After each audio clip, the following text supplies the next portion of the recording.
Labadiena, čia ir vėl mūsų tarptautinė tarpgalaktinė laida Kvadratinio stalo riteris. Ir aš Pilypa Pulešova ir šiandien beje kalbinsiu... Mane. Ką tokį? Mane. Varduką. Ai, vardukas. Mano vardas yra Žygimantas.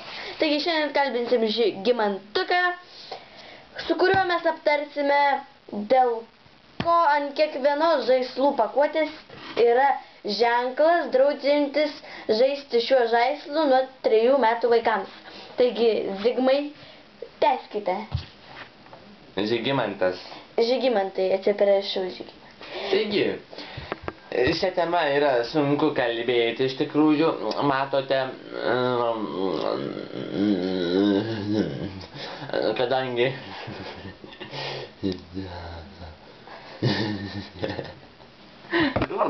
Taigi, kaip sakėte? Taigi, kodėl ant žaislų parašyta, kad 3 metų vaikams mažesniems negalima veikti?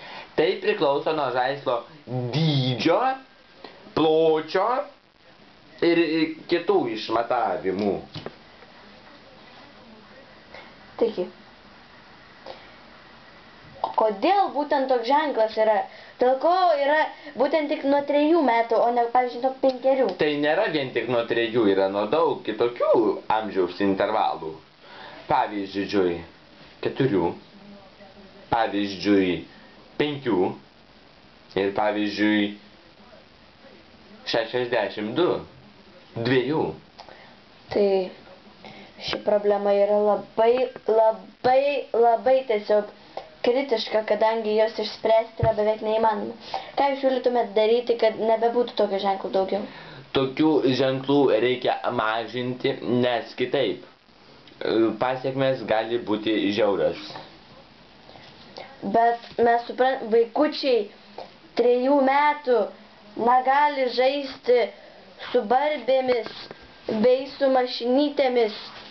Bet kodėl taip yra? Dėl ko taip yra padaryta? Aš nesuprantu.